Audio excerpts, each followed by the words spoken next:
कहानी की शुरुआत।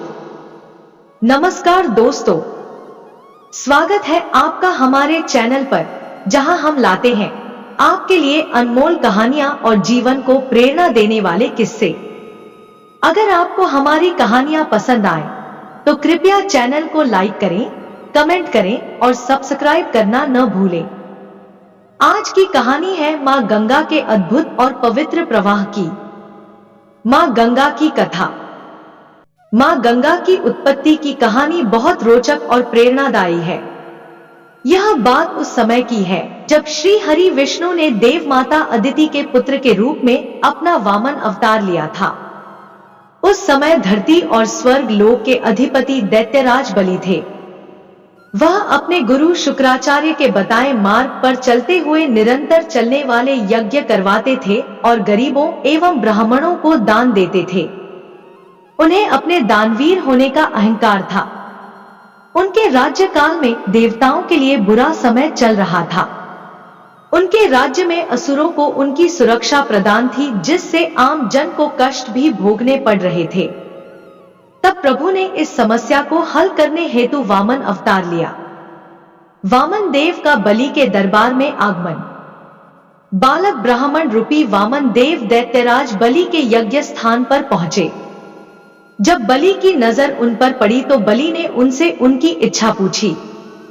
यह सुन वामन देव ने कहा, राजन।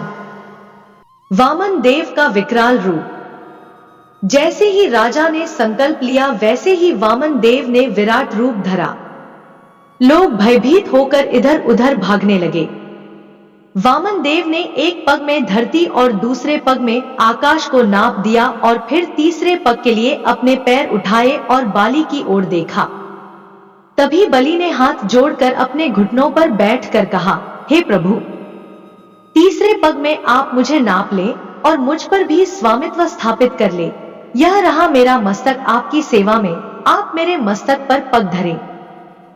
आप दानवीर हैं, मुझे केवल उतनी भूमि चाहिए जितनी भूमि मेरे 3 पग कदम में नप जाए।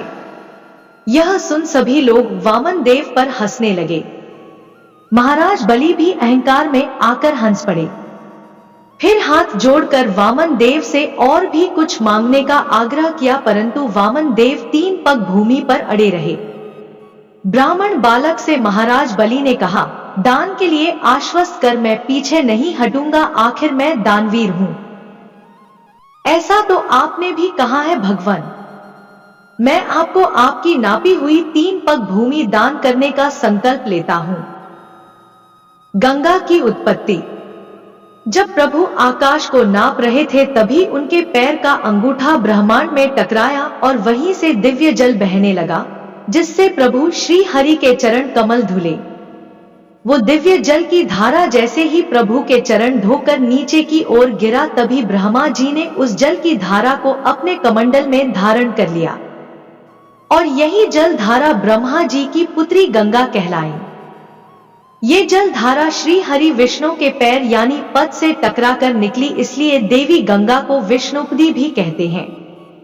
भागीरथी। महाराज भगीरथ की तपस्या से प्रसन्न होकर देवी गंगा के पिता भगवान ब्रह्मा जी ने उन्हें धरती पे अवतरित होने की आज्ञा दी, किंतु देवी गंगा की जल धारा के वेग को सहने की क्षमता धरती में नहीं थी। इसलिए कैलाशपति प्रभु शिव ने उन्हें अपने जटाओं में धारण किया और इसलिए देवादि देव महादेव को गंगाधर भी कहते हैं। महाराज भागीरथी की तपस्या से प्रसन्न होकर उन्होंने अपनी एक जटा खोल देवी गंगा को धरती पर आने दिया।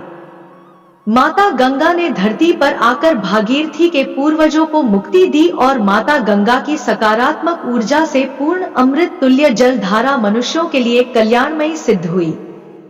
माता गंगा को देव नदी भी कहते हैं।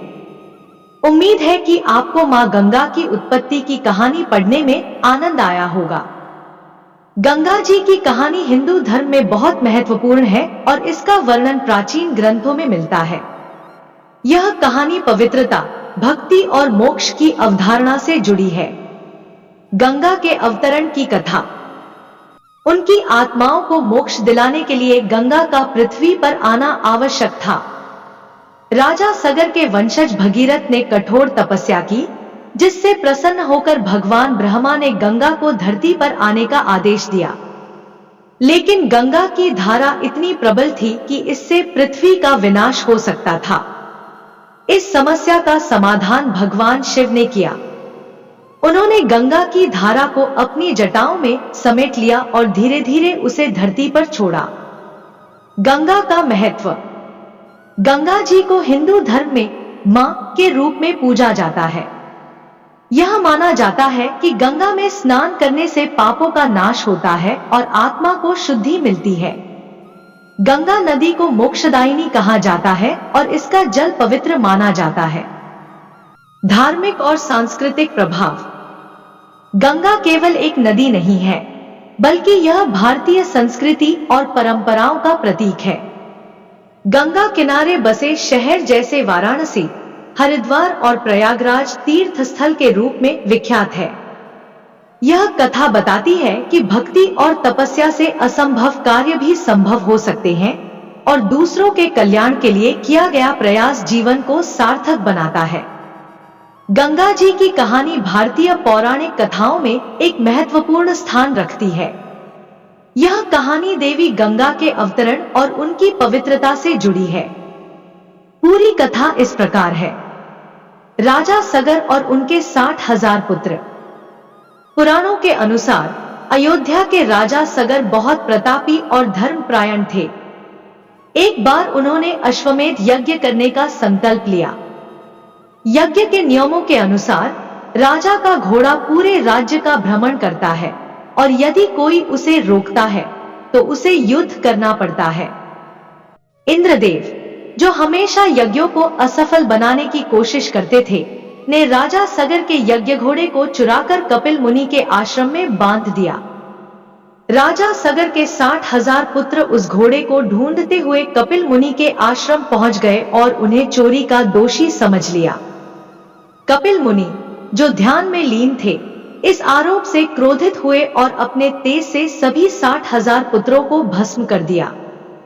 मोक्ष का उपाय। राजा सगर को यह ज्ञात हुआ तो उन्हें गहरा दुख हुआ। उन्होंने अपने वंशजों की आत्मा को मोक्ष दिलाने के लिए तपस्या करने का निश्चय किया, परंतु यह कार्य उनके लिए संभव नहीं हो सका। उनके वंशजों में से एक राजा भगीरथ ने इस कार्य को अपने जीवन का उद्देश्य बना लिया।